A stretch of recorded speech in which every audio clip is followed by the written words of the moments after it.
So, a long time since I was up on this roof. Like I said, this side never got finished because this was always the north facing side of the house. But there's some good tin here that we can reuse. So I'm gonna whip this off. You must whip it good. And yeah, chuck this down, then finish emptying out the inside, and then stuff all of that in there. So yeah, that's all kochia and foxtail barley. It's all just basically baled up sloughs from a couple of years ago, because we were using them to hold down the sheets on the silage pit. That way you're not wasting stuff, just burning it in the field willy-nilly. That can actually serve a purpose, a purpose. So yeah, it's going to serve a purpose. Oh, those bales are probably 4 years old now. Holy, yeah. So yeah, they'll still work. Like I said, we'll stuff it in here and then we'll sort of fold the building in on itself. And if that fence burns, I don't care, because it's getting replaced anyway. Hopefully with a building, but if needs be, we'll put railings over it for this winter until this new structure gets built. So yeah, I'm gonna get on. Well, Mrs. Piper Doug was out doing some of her lawn therapy on the ride-on lawnmower, and it just died, and then it wouldn't start. So I went and got a can of gas and filled it back up, and I realized it wasn't empty when I was filling it up, and thought, that's odd. So we tried starting it, and then smoke started pouring out of it. A lot of smoke. And it started squirting oil.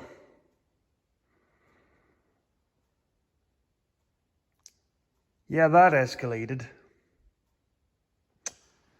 And put it in the comment section if you think I'm on the right track.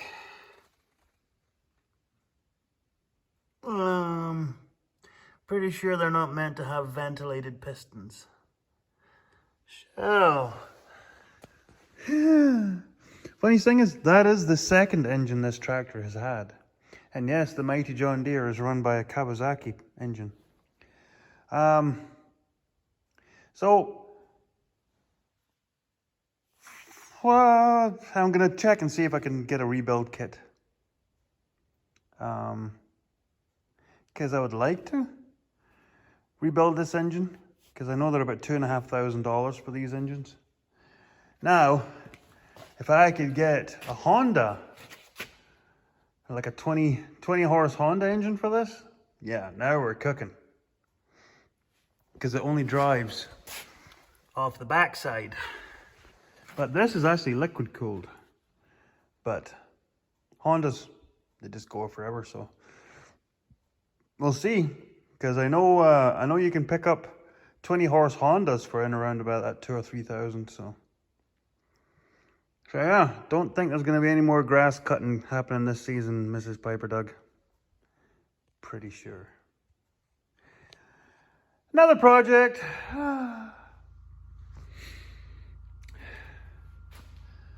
So yeah, here's our project. So like I said, this is the second engine that this little garden tractor has had. And not for saying that this machine has had a crazy long life. The heck is that? Almost 700 hours? Can't be 7,000 hours. That can't be. It might be. Anyway, so yeah, this is the second engine.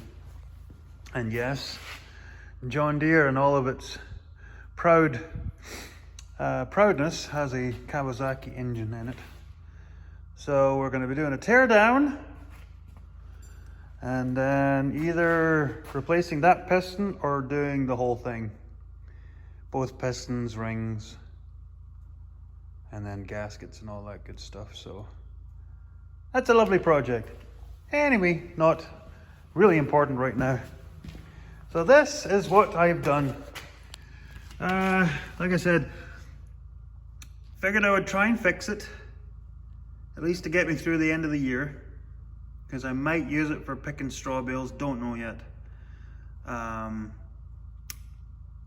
So the two bearing blocks that were broken, and then trying to get the chain moved forward, completely snapped the blocks.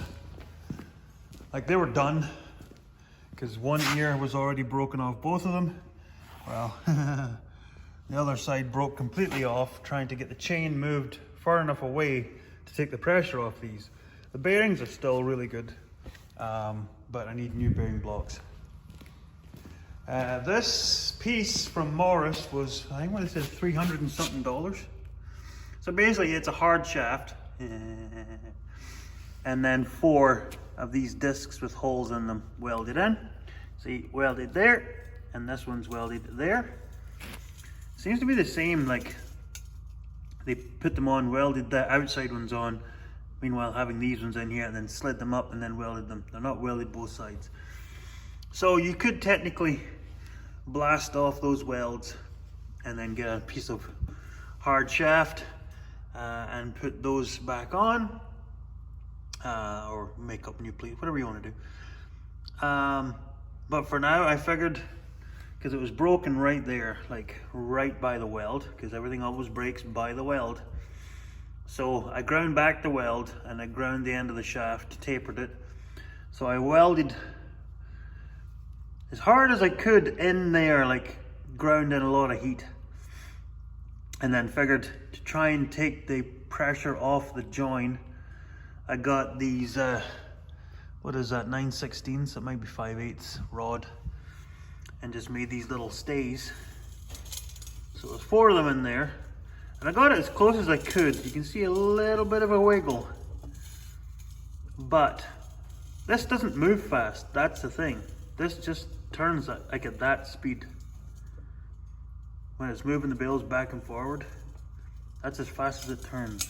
So it's not like that little wobble is going to make any difference. Funny thing is, this side isn't much better, because the whole shaft actually got bent. There was quite a bad bend there, and then there was a slight bend here, and then there was another bend there. So put it in the old hydraulic press and got it straight. So yeah, that's what I got. So yeah, I'll have to run and grab a couple of bearing blocks and then get this fired back in there. The other part of the project is the actual pusher bar that's on the chain. I'm going to be doing some rebuild on it, because I don't have them in front of me. The blocks that keep that whole thing from twisting, which I think caused this, they're all worn out and sort of twisted and bent. So yeah, I'm gonna have to make up something to do with that. So that'll be another part of the project. So, okay, on to the next project. Not only does it run the mixer wagon all winter, and then it runs a combine, it runs the post pounder. So what was I up to now? So, I think, like I've said in previous videos, my plan is to convert the farm over to a 4-strand barb and a hot wire on top. So, it's not bad. There was a few instances where I'm pretty sure I was running into tree roots when they mulched this. There was some big trees in here. So yeah, some of the posts kind of went off in a little direction all on their own, but for the most part, turned out alright. So yeah, this was just a brief fence put in many years ago, briefly, 2 power wires. And for the most part, it kept the horses. There was horses. Now there's just that one. But the plan is to start using this paddock as a spell off for these guys to do this, because there's too much in here for that one pony. So But the fact that there'll be heifers, there'll be calves with these heifers, these first time mums, second time mums, it needs to be bulletproof. So, oh, jeepers. Yeah, one of the wires is still here. Almost took a tumble. So for the most part, that's going to do everything I needed to. So yeah, I always keep the bottom wire. See, that post's not pushed in all the way because I couldn't get into here with the post pounder.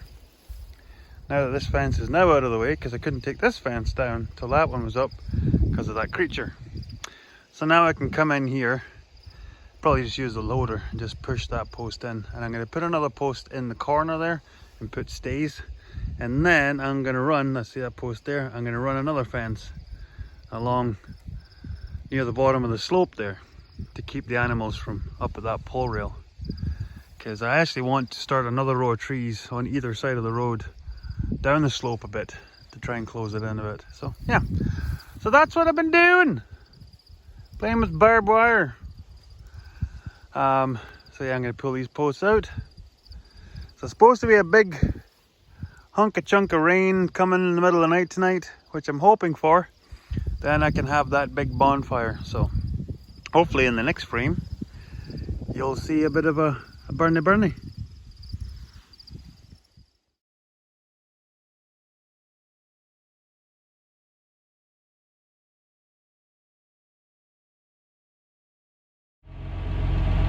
That's a fire. Woo-wee. Anyway, back to feeding cows. Recycling. Whoopsie. So yeah, the end of an era. Just collapsing in on itself. So yeah, we had a good bit of rain early this morning, and there's actually rain coming this way right now. So this is actually at apex, and it's sort of starting burning in on itself. So it's nice to have this done. Yeah. Anyway, back to feeding cows, and it really doesn't take long.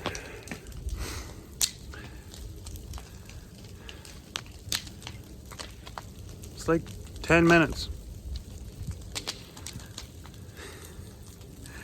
Yeah, the wall didn't last. Oh, I'm so broken up about it, because you know that wall was so great. It was a terrific wall. Yeah, saves me taking it down.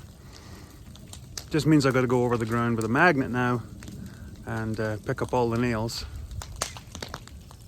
in here. But that's not a big deal. I'm going to be scraping all this ground in here anyway, like take down the top couple of inches. A little bit of damage to that wall, but it was either that or spending ages taking it apart to save 10 boards. So I've just been in here. Lucky enough, there's puddles all around. Like I said, it's been raining. There's puddles all around, so I've just been dousing it down so it doesn't, I get it going here, so it doesn't keep going this way. So these boards here are just blackened, they're just surface burnt, they're not actually badly burnt. So there's a post right there, so I'll cut it there and splice on, because the building's going to go. How do you do this? This is really complicated. The building's going to go right here to there. Yeah. So this pen here won't have a shelter in it, but it'll have access to that shelter. So yeah. So there you go. More recycling tips with Piper Doug. So yeah, it didn't take long, and it all went pretty well according to plan. All apart from one. That. Weird. So yeah, the north wall pretty well all fell in. A couple of little bits of the sticks that were still left behind fell I think it's actually a piece of metal though. So yeah, once the center of the roof burned out, which you saw in one of the previous videos, the big columns of fire, it sort of pulled everything in. As you can see, the south wall is all completely inside the footprint. The weird part is this wall fell out, and I don't get it. I don't understand it, because the west wall, which was completely unsupported, there was no foundations under that end of the building, it came back in as well. So maybe the whole thing sort of came this way. Maybe that's what happened. But it was only here. Like, it didn't flop over. So it must have been it burnt down a fair bit, and then what was left fell over once the lintels, once the plates started to burn away. So yeah, end of an era. The old McTaggart house. So yeah, there's all that's really left wood-wise is the 4 sill plates. So there was 2, a treated plate, and then a 2x6 normal plate, and then there was the 2 2x4s that were on the bottom of the building walls, because we had to beef it up when we were moving it, so we had to add wood to it. So yeah, kind of sad, but like I said, there was no way to reuse it. Logistically impossible. So what happens next? Same thing as there. I'm going to scrape all of this down. It's not going to be much here, because this is basically just growing right on that same material. This sand, clay, gravel. We'll probably bring a whole bunch in because it's kind of low here. And then the plan is to try and drag these foundation walls out of here and then pull these last 2 metal pipes up. And then that should let this whole area get cleaned and drilled. That's the game plan.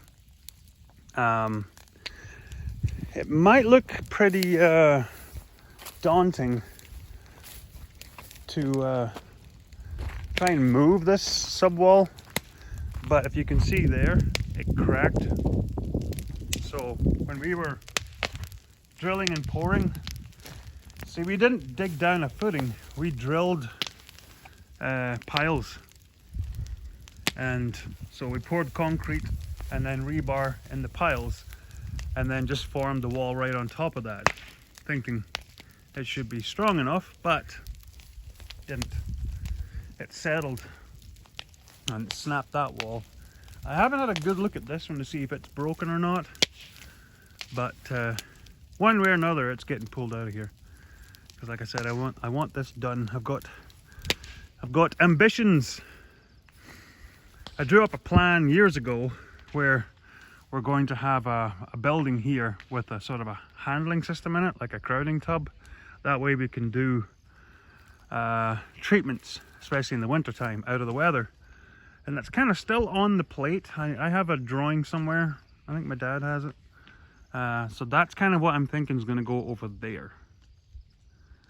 But these will just be sort of for shelters, and they'll be also for splitting animals off to do treatments or help mums with babies and stuff. So yeah, I think you're zoomed way in.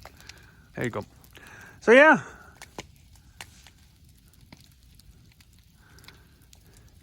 and just so you all know, Mrs. Piper Doug is not here today. Not right, dear. She's off at work. She's off saving the world. And she said to me to make sure I did this when she was not here. And I'm not going to show her any of the pictures until after this has completely burnt itself out and this is all cleaned up, because it would worry the pants off her, literally. So yeah. So tune in to the next video. I have no idea what I'll be doing, but today is supposed to be the last day of wet weather for a while. So hopefully we can get back to that hay is to cut, and my renter should be getting to his oats. It's way overripe. So hopefully we'll be baling the straw. I have till about 2 or 3 loads of the oat bales to bring in, but as you saw, or maybe you haven't seen, I'm not sure. Well, needless to say, the bale trailer has had a little accident. So I will leave the last clip to show you what happened. So you'll just say, that's to fix, and then I can get the bales hauled. So, tune in next week, where there's going to be more shenanigans. Tatty bye.